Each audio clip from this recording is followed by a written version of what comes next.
आवश्यकता है एक जलता हुआ हृदय।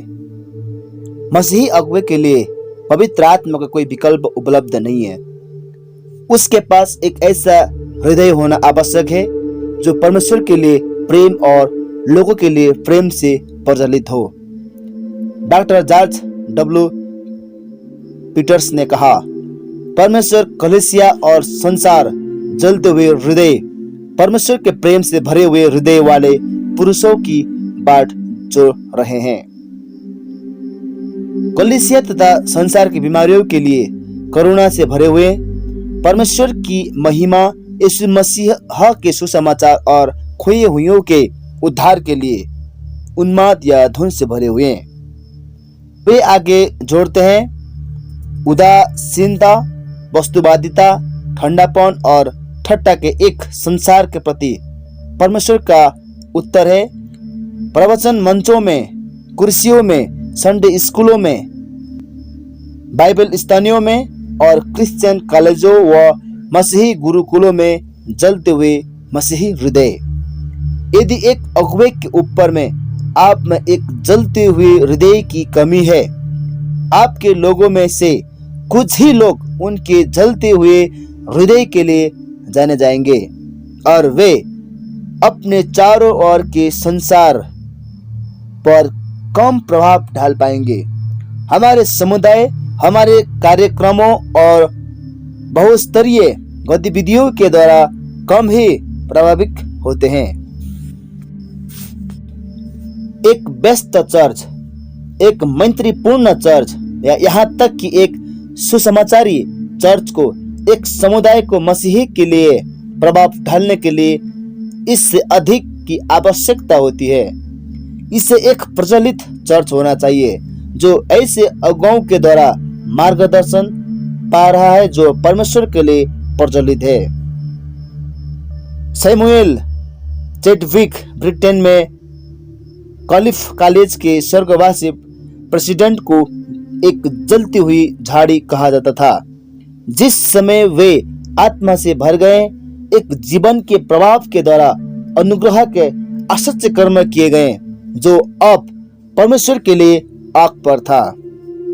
फ्रांसिस डब्ल्यू डिक्सन बताते हैं कि कैसे उसके प्रचार की शक्ति और उसके चर्च के नैतिक प्रभाव इतने विशाल थे कि उस तरीके के लिए जिसमें पूरा शहर उन पुरुष व स्त्रियों के प्रभाव से साफ सुथरा किया गया था जो परमेश्वर के प्रेम से सुलग उठे थे। पड़ोस के प्रमुख सिपाही ने सार्वजनिक रूप से अपना आभार प्रकट किया।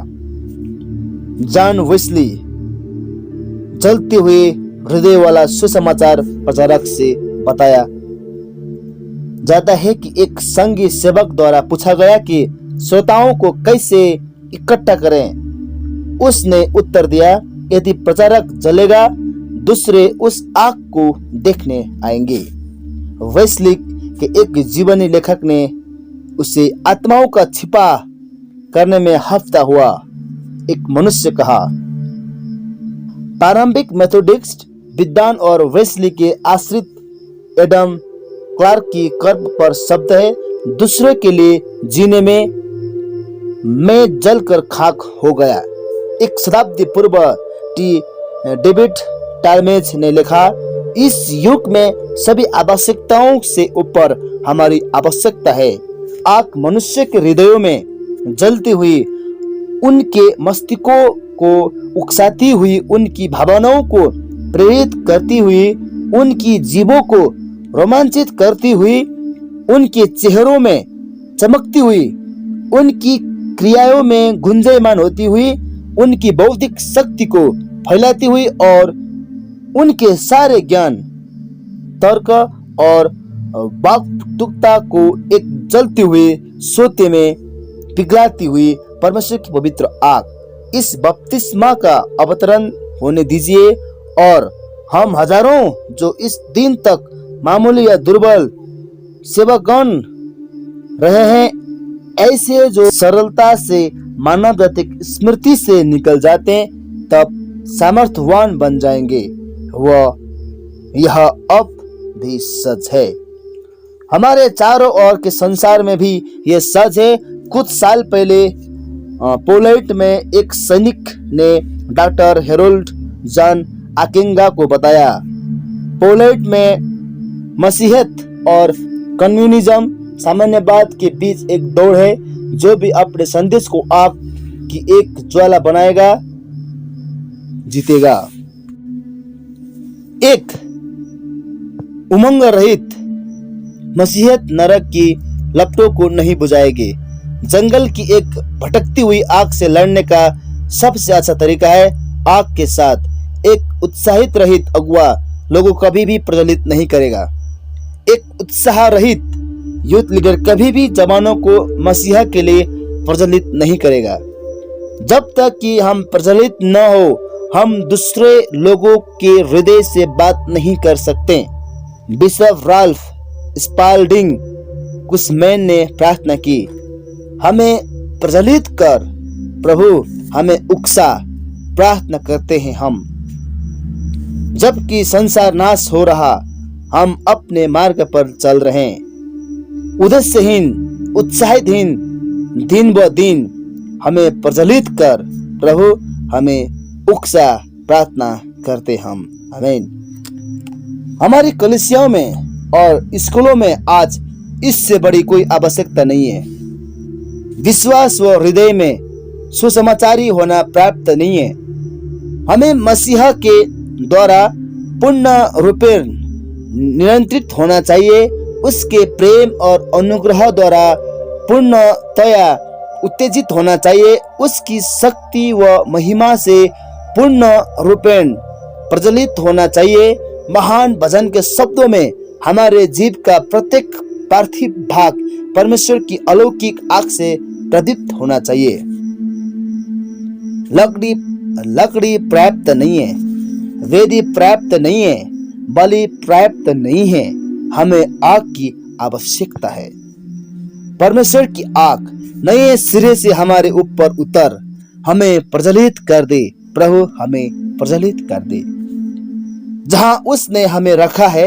यदि हमें परमेश्वर के लिए एक अप्रतिरोध ताकत होना है, हमें आत्मा की आग की बपतिस्मा की आवश्यकता है। यदि हमें अपनी सोती हुई कलीसिया को जगाना है, हमें उस पवित्र ज्वाला की आवश्यकता है कि आज हम पर उतरे, जो उस अटारी ऊपर के कमरे में मैं प्रतीक्षा करते हुए हर एक विश्वासी पर आए। आपको इसकी आवश्यकता है और मुझे इसकी आवश्यकता है। एक उत्तेजित करने वाले लेख burn on fire of God में टी.ए. हेकरे ने लिखा, ये आग है जिसकी हमें आवश्यकता है। हमारी ठंडी तथा नीरस भावनाओं को उकसाने के लिए आग, उन लोगों के लिए जो मसीहा रहित कब्रों में जा रहे हैं, कुछ करने को प्रेरित करने के लिए आग। अप्रगटित लाखों आज अखतित मर रहे हैं क्योंकि मसीही के रूप में हमारे पास कोई आग नहीं है। हमें आग की आवश्यकता है, पवित्र आत्मा की आग। हमें दावानलन की आवश्यकता नहीं है। जंगल की आग हमारे पवित्र मसीहा को महिमित नहीं करती। ये पवित्र आग है, आग जिससे पवित्र आत्मा हमें बपतिस्मा देता है। हमें आरंभिक कलीसिया की आग व जोश की आवश्यकता है। जब लगभग प्रत्येक मसीही, यदि आवश्यकता हो, मसीहा के लिए एक शहीद होने को तैयार था। एक जोर की चोट करने वाले उपदेश में जॉन आर राइस ने आग की हमारी कमी को घुटका, सुनो ये पापी नहीं है जो कठोर है। समस्या ये है कि ये प्रचारक है जो कठोर है। ये संडे स्कूल शिक्षक है, ये बैप्टिस्ट डिकन और मेथोडिस्ट स्टूअर्ड्स और प्रेस्बिटेरियन एल्डर्स है जो कठोर है। मैं एक आत्मा को जीतना और एक पियक्कड़ या वेश्या का मन परिवर्तन करना अपेक्षाकृत सरल पाता हूँ, तुलना में कि एक प्रचारक को आत्माओं के लिए आग पर ले आऊं। जॉर्ज व्हाइटफील्ड परमेश्वर द्वारा सामर्थ्य के साथ उपयोग किए गए जब उन्होंने और जॉन वेस्ली ने इंग्लैंड को मसीहा के लिए उलट पुलट कर दिया और परमेश्वर के अनुग्रह से ब्रिटिश उपद्वीप को फ्रांसीसी क्रांति के दोहराए जाने से बचाया। उसके बारे में यह कहा गया, एक लड़के के रूप में जब उसने आरंभ किया उस समय की उसकी मृत्यु की घड़ी तक प्रचार करने में उसने उमंग की किसी घड़ी को नहीं जाना।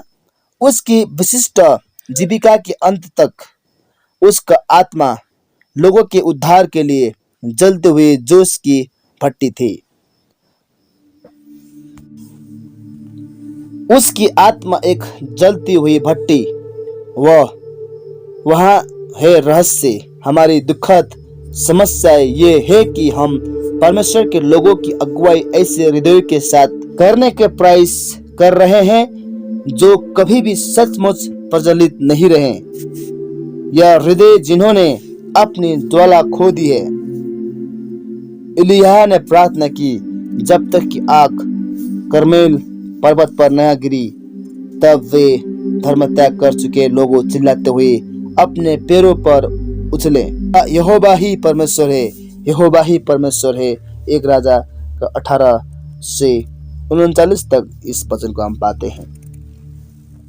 क्या सकीनाह आग जिससे रेगिस्तान की झाड़ी को प्रज्वलित कर दिया हमारे हृदय ज्वालामय कर सकती है, जब तक कि हम परमेश्वर के लिए जलती हुई झाड़ियां ना हो। सीनै पर्वत पर सकीनाह आग ने मूसा के संपूर्ण जीव को आबलावित कर दिया, जब तक कि उसके चेहरे ने परमेश्वर की महिमा को प्रसारित किया।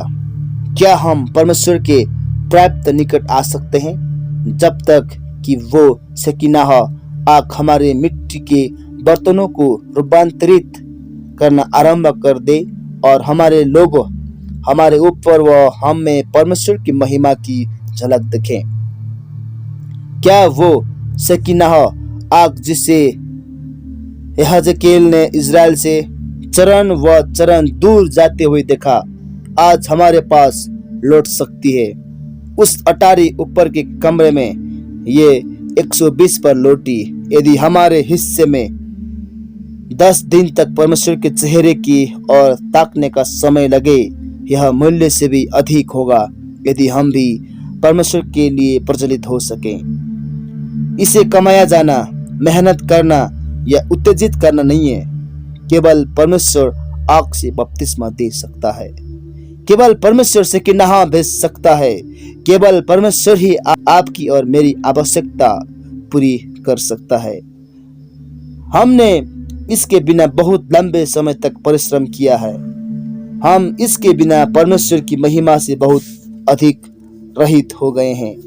हमने इसके बिना हमारे लोगों को बहुत विराट रूप से अनुत्तेजित छोड़ दिया है। हम इस आग को नहीं जला सकते। हमारे स्वयं के अंदर हम इसे उत्पन्न नहीं कर सकते, किंतु हम हमारी आवश्यकता का अंगीकार करते हुए स्वयं को पूर्ण सत्यनिष्ठता तथा ईमानदारी में परमेश्वर के सम्मुख नम्र कर सकते हैं। हम परमेश्वर के चेहरे को ताक सकते हैं जब तक कि उसकी पवित्र सर्च लाइट हमें दिखा न दे कि हमारे हृदयों में और जीवनों में क्या है जो हमारे भरे जाने और शक्ति संपन्न किए जाने को रोकता है। परमेश्वर की पवित्र आँख केवल तैयार, आज्ञाकारी, लालायित हृदयों पर उतरती है। शायद वे आवश्यकता जो सभी आवश्यकता के मूल में होती है, ये है कि हम पर्याप्त भूखे नहीं हैं, पर्याप्त प्यासे नहीं हैं, हमारी इच्छा में पर्याप्त मन प्राण से नहीं है। अतः जब तुम बुरे होकर अपने बच्चों को अच्छी बस्ती देना जानते हो तो स्वर्गीय पिता अपने मांगने वालों को पवित्र आत्मा क्यों न देगा। आमीन।